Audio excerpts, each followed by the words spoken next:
बहुत ही famous books रही हैं जिन्होंने समाज में एक व्यापक परिवर्तन किया।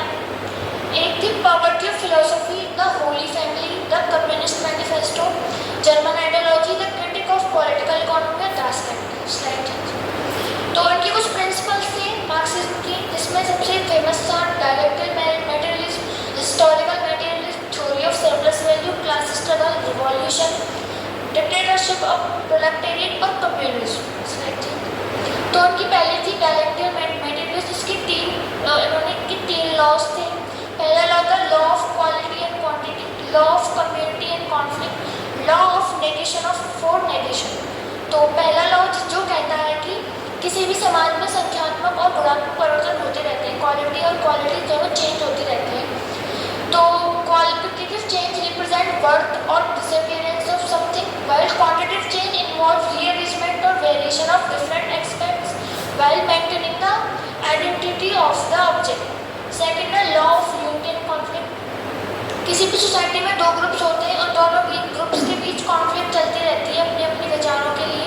तो जो कॉन्फ्लिक्ट चलती रहती है उससे दोनों समाज में एक विकास की स्थिति उत्पन्न होती है, क्योंकि दोनों समाज एक दूसरे के अच्छे गुणों को सीख लेते हैं। थर्ड लॉ है law of negation of negation.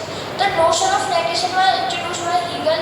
इसको हीगल जो थे उन्होंने इंट्रोड्यूस कराया था, लेकिन इसमें अधिक अध्ययन कार्ल मार्क्स ने किया था। Object and phenomena develop based on their own inherent, creating the condition for their own destruction and emergence of new higher qualities। यानी समाज कभी कभी कुछ ऐसा कर देता है विकास के लिए जो उसके ऊपर नकारात्मक प्रभाव डाल रहा होता है। सेकेंड इनकी थ्योरी थी क्लास स्ट्रगल। इन्होंने बताया कि समाज में दो प्रकार के वर्ग होते हैं, बुर्गेस और प्रोलेटेरिएट। जो पहला वाला बुर्गेस और वर्ग होता है, जो जिसको पूंजीवादी वर्ग भी कहते हैं, वो प्रोडक्शन के सभी जो साधन है उन पर अपना अधिकार जमा के रखता है, और जो प्रोलेटेरिएट होते हैं उन पर अत्याचार करता है, अपनी मनमानी चलाता है और उनको उत्पादन के साधनों का उपयोग नहीं करने देता। Owns the means of production. और जो प्रोलेटेरिएट होते हैं वो does not means the own means production and survive by selling their labour. वो केवल उनके उद्योगों में काम करते हैं और अपनी सर्विस देते हैं। जो वर्गीस होते हैं वो प्रोलेटेरिएट्स को एक्सप्लॉइट करते हैं और उनसे मैसिव प्रॉफिट लेते हैं, यानी उनसे प्रॉफिट लेते हैं, उनसे काम करा लेते हैं, लेकिन उनको उसके बदले में कुछ नहीं मिलता है। थर्ड लॉ है हिस्टोरिकल मटेरियलिज्म। तो जनरल आइडियाज ऑफ सोसाइटी, जो समाज है उस पर एक नई विचार का आगमन हुआ, जिसे कार्ल मार्क्स ने हिस्टोरिकल मटेरियलिज्म कहा। Karl Marx theory is known as historical materialism as he traces the evolution of human society from one stage to other. यानी उसने समाज को एक स्टेज से दूसरे स्टेज पर पहुंचाने में बहुत ही हेल्पफुल वो रहा, और उसने समाज को इस तरह विकसित किया कि समाज में अपने इतिहास के प्रति जानने की तीव्र इच्छा हुई, और उसने शिक्षा का स्तर इतना बढ़ा दिया कि सभी को अपने इतिहास के बारे में जानकारी प्राप्त होने लगी।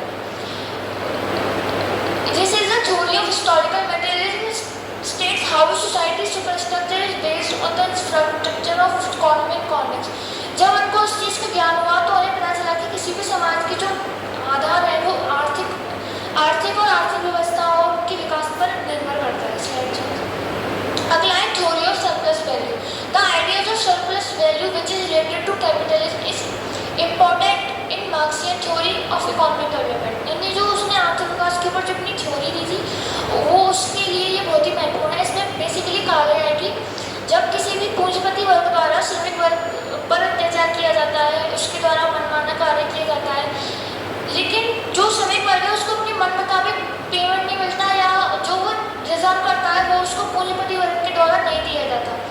यानी जो भी उसने मेहनत की प्लस जो भी उससे मिला, इन दोनों का जो अंतर होता है उसे सरप्लस वैल्यू कहा गया है, जो कि उसको नहीं मिलता, और इससे जो पूंजीपति वर्ग होता है उसको एक बहुत बड़ा प्रॉफिट मिलता है, क्योंकि सरप्लस वैल्यू उसको ही मिल जाती है।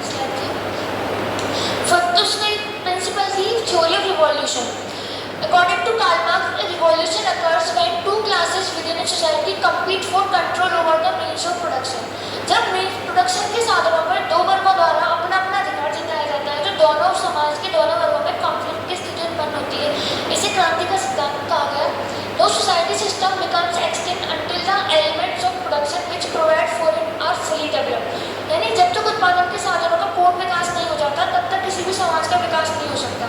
इसी कारण पूंजीपति वर्ग श्रमिक वर्ग को उत्पादन के साधनों को अपनाने नहीं देते और उन पर अपना अधिकार करके रखते हैं।